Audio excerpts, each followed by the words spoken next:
بسم اللہ الرحمن الرحیم۔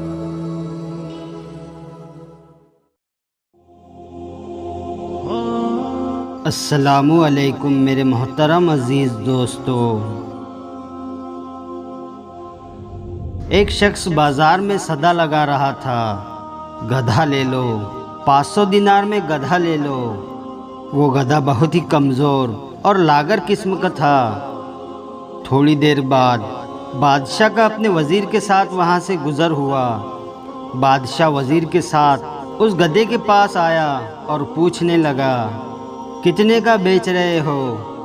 اس شخص نے کہا، عالیزا 500 دینار کا۔ بادشاہ حیران ہوتے ہوئے کہنے لگا، اتنا مہنگا گدھا، ایسی کیا خاصیت ہے اس میں؟ وہ شخص کہنے لگا، حضور جو اس پر بیٹھتا ہے اسے مکہ مدینہ دکھائی دیتا ہے۔ بادشاہ کو یقین نہ آیا اور کہنے لگا، اگر تمہاری یہ بات سچ ہوئی تو ہم اسے 1,00,000 درہم کا خرید لیں گے، لیکن اگر یہ بات جھوٹ ہوئی تو تمہارا سر قلم کر دیا جائے گا۔ اور ساتھ ہی وزیر کو کہا کہ اس پر بیٹھو اور بتاؤ کیا دکھتا ہے۔ وزیر بیٹھنے لگا تو گدھے والے نے کہا، جناب مکہ مدینہ کسی گناہگار انسان کو دکھائی نہیں دیتا۔ تو اس پر وزیر کہنے لگا، میں گناہگار نہیں، ہٹو سامنے سے۔ یہ کہہ کر وہ گدھے پر بیٹھ گیا، لیکن کچھ دکھائی نہ دیا۔ اب سوچنے لگا کہ اگر سچ کہہ دیا تو بہت بدنامی ہوگی۔ اچانک چلانے لگا، سبحان اللہ، ماشاء اللہ، الحمدللہ، کیا نظارہ ہے مکہ مدینہ کا۔ بادشاہ نے کہا، ہٹو جلدی، ہمیں بھی دیکھنے دو، اور اس گدھے پر بیٹھ گیا۔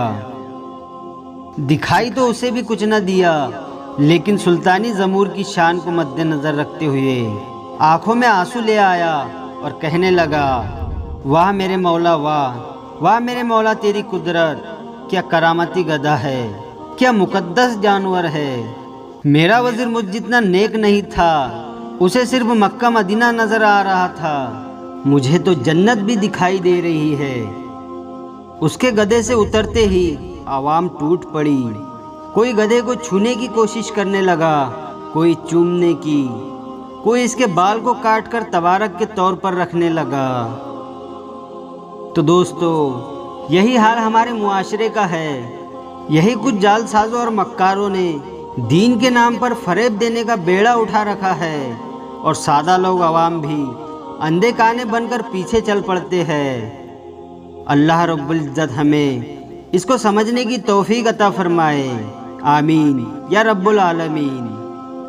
ویڈیو پسند آیا ہو تو لائک اور شیئر ضرور کریں، اور آپ نے ابھی تک ہمارے چینل کو سبسکرائب نہیں کیا ہے تو اسے بھی سبسکرائب ضرور کر دے، اور ساتھ میں بیل آئیکن دبا دے تاکہ ہر آنے والی نئی ویڈیو کی نوٹیفیکیشن آپ تک پہنچتی رہے۔